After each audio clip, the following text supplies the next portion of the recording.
Ito na mga kababayan, ako wala nang intro-intro. Dahil nga dito sa pagdeklara ni Vice President Sara Duterte na tatakbo siya bilang Pangulo sa 2028. Bakit napakaaga? Ito lang naman ang tanong ng puting pusa ko mga kababayan. Bakit napakaaga? 2026 pa lang naman ngayon. Sabi nga ng puting pusa ko, atat na atat yorn. Eto na mga kababayan, dahil humihingi nga siya ng tawad sa taong bayan dahil sa pagtulong nga daw niya sa kay PBBM para maging Pangulo ng bansang Pilipinas. Ito na nga mga kababayan. Humihingi raw ng paamanhin itong si Vice President Sara Duterte sa mga Pilipino. Sa press briefing ngayong umaga, kaninang umaga na mga kababayan, sinabi ni Vice President Sara Duterte na patawad dahil tinulungan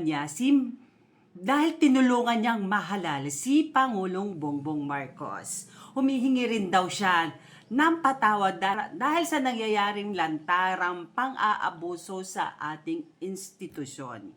At kung bakit maraming mga Pilipino ang nalulunod sa baha ng dahil sa malawakang korupsyon. Bago matapos ang briefing nga nitong si Sara Duterte, mga kababayan, kaninang umaga, ay dito niya inanunsyo ang kanyang pagtakbong bilang pagkapangulo ng Pilipinas sa 2028. At ito na nga, mga kababayan, sinumpalpal nga siya agad-agad ni Yusek Castro. Mga kababayan, panoorin natin to. Wala ng intro-intro. Morning, Yusek Fair. Vice President Sara Duterte has declared her intention to run for president in the 2028 elections. What does the palace have to say about this? Good luck. Good luck. Good luck. Have you spoken to the president about this development at ano pong sabi niya? Nadinig niya po. At ang sabi niya po ay good luck. Yun lamang po. At nadinig niya po ang mga sinabi na pinagsisisihan at humihingi ng patawaran itong sa Vice Presidente. At yun nga po, may mga bahagi nga yung kanyang pahayag that the palace might want to respond to. Unang-una, if I may quote, sa unang mga buwan ng aming mga termino, nakita ko na ang kawalan ng katapatan ni Bongbong Marcos Jr. sa mga pangako binitiwan ng kampanya. At kasunod po nito, humingi siya ng patawad kung tinulungan daw niyang mahalal si BBM bilang Pangulo. Okay, isa-isahin natin. Mas maganda po yan. Humingi siya ng kapatawaran dahil tinulungan niya sa pangangampanya. Tandaan po natin, ang taong bayan ang naghalal kay Pangulong Marcos Jr. Kung ano man po ang natulong niya, pareho naman po sila nagtulungan dahil ito ay unity team. Kaya wag niya pong suluhin ang credit kung nanalo man ang Pangulo. At nakikita ngayon ng Pangulo, at rather ng mga kababayan natin, kung sino ba nagtatrabaho. Isang working president compared sa Vice Presidente. Isa pa ho, again, if I may quote, di ko kinaya maging bahagi ng 2025 budget na tadtad ng katiwalian. Pinili kong umalis sa gabinete kahit alam ko na since 2023 ang magiging kapalit ang aking impeachment. Pinag-uusapan po ba ang korupsyon, ang katiwalian?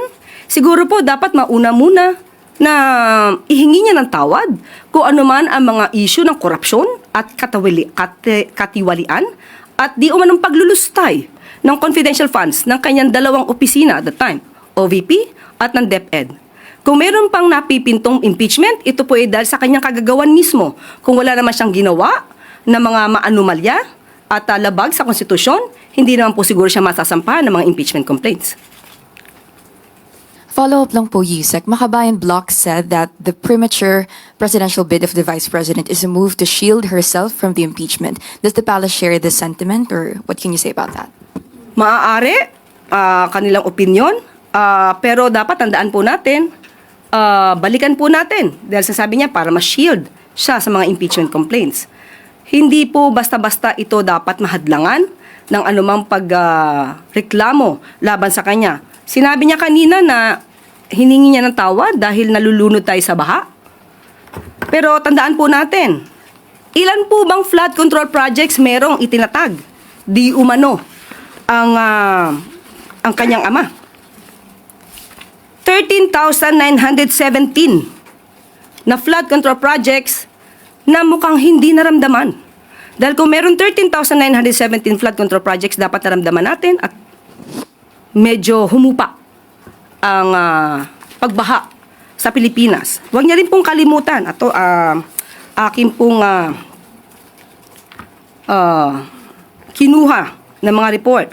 2016, meron pong local lane na bagyo na Nina na nagdulot din ng pagbaha. 2017, Orduha. 2018, Ompong. Nagkaroon ng massive landslide sa Benguet. 2019, Tisoy. 2020, Ambo. Lahat po ito ay may pagbaha. Taong 2020, Rolly. Ito po ang strongest landfalling typhoon ng 2020. Nandyan din po ang Ulysses, Odette, at Agaton. So, hindi po pwedeng magmalinis na wala nangyaring pagbabaha sa panahon ng kanyang ama. At nandito pa rin po ang ibang report at aking ipapakita. 2021, nagkaroon po na malawakang pagbaha sa Davao City kahit walang bagyo. Ito po ang isa. At ang sumusunod, ito lamang po ang aking na-print at marami pa po if you will research. Duterte's sluggish typhoon Reich recovery spending. Ayan po ang nangyari. Taong 2021. Hindi niya po makakaila ang mga pangyayaring ito. Kaya wag niyang ipahid lamang sa Pangulo ang sinasabing pagbabaha. Dahil kung meron pong naganap na mga build, at kung talagang walang ghost projects ang dating nakaraang administrasyon, hindi natin mararanasan ang ganitong klaseng pagbabaha. 2018, faced with disaster, Duterte falls from view. Ito po, at that time, ay wala at hindi makita ang dating Pangulong Duterte. So, ang mga issue pong ito, marami pa po siyang dapat na ihingi ng tawad. Akin pong i-enumerate. At mukhang nakalimutan niya itong ihingi ng tawad. Una po, mas dapat niyang inunang humingi ng tawad sa taumbayan, lalong-lalo na sa mga biktima ng EJK. Dapat niya rin pong ihingi ng tawad at nakalimutan niya nang siya ay magsabing mayroon siyang kilalang assassin at handa siyang magpapatay. At ang assassin na to ay nag-agree or sumang-ayon sa kanyang plano. Dapat ihingi niya rin ng tawad ang mga fake news na ibinandera niya sa taumbayan. Ipaghingi rin niya po ng tawad ang mga pagbabakasyon, personal trip. At itong taon na 2025 ay gumastos ng 7 million, if I'm not mistaken, 2025, gumastos ng 7 million for the staff and the security for her personal trips. Dapat po rin niyang ihingi ng tawad nang tinanggap niya ang pagiging sekretary ng DepEd kahit inamin niya na wala siyang kaalam-alam sa pagiging sekretary ng DepEd. At pati ang matatag curriculum ay hindi niya na-review dahil inamin niyang wala siyang alam. Malaking kasalanan po yan sa taumbayan. At dapat din po niyang ihingi ng tawad ang puro paninira. Instead na siya ay magtrabaho at tumulong sa gobyerno. Matatandaan niyo siguro nung sinabi niyang siya ay may alam di umano na mapababa ang presyo ng bigas. Pero hindi niya gagawin dahil wala siyang balak tulungan ang Pangulo. Iyan po ay isang kasalanan sa bayan na dapat niyang ihingi ng tawad.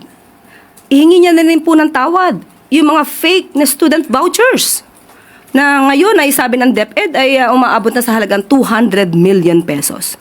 Ihingi niya na rin po ng tawad ang mga panis at nabubulok na pagkain na i-deliver sa mga mag-aaral natin.